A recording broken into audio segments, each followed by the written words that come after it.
निकाह वाले दिन ही नूर की हालत सब कुछ साफ जाहिर था। वो अपनी ही शादी में ऐसे थी जैसे किसी के जनाजे में हो।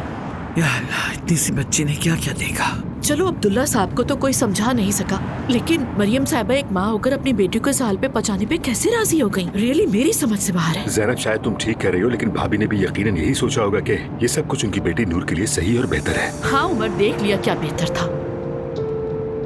बेटी उसके सारे किए हुए कामों की जड़ में माँ की मोहब्बत और ममता का जज्बा है। अरे रहने दीजिए मम्मी, बस करें। कैसी माँ है ये? कोई भी माँ बाप अपने बच्चे को बिला वजह आग में नहीं धकेलते, ये जानते हुए कि वो बदकिस्मत नाखुश होगी। कोई वालिदैन ऐसा नहीं करते। उमर, अब्दुल्ला साहब और मरियम साहिबा ने अपनी आंखों के सामने अपनी बेटी को आग में झोंक दिया। कैसे नहीं देख सके तुम? मैं ये नहीं कह रहा कि वो ठीक थे, मैं सिर्फ ये कह रहा हूँ कि उन्हें यही सही लगा होगा।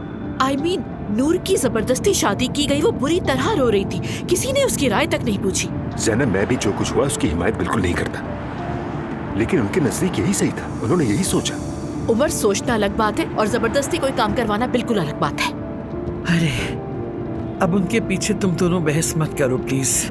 वहाँ जो कुछ हुआ उसे सुन के तो मेरा खून ही खुश्क हो गया। आई एम रियली सॉरी, आज तो हमारे साथ आप भी बहुत परेशान होंगे। मैं नूर के लिए बहुत दुखी हूँ, बहुत। हम सभी इस वक्त बहुत शौक में हैं, क्या करें। और तुम भी अचानक उस आदमी पर चढ़ दौड़े। बिलीव मी, मैं बहुत शौक में आ गई थी उमर। और मैं क्या करता जनाब, उस आदमी की बातें सुनी थी तुमने, मैं कैसे चुप रहता, मेरी गैरत ने कबारा नहीं किया। अब समझ में आया कि असलान बिल्कुल अपने चचा पर गया है। अगर किसी को बुरा लगता है तो लगे, लेकिन हकीकत यही कि एक तरफ वो आदमी मेरी भतीजी को खिड़की से बाहर फेंक दे और फिर इस बात को सबसे छुपाए, और ऊपर से कोई शर्मिंदगी भी नहीं। काश मैंने इससे भी ज्यादा किया होता उसके साथ। ऐसे लोगों को तो खत्म कर देना चाहिए।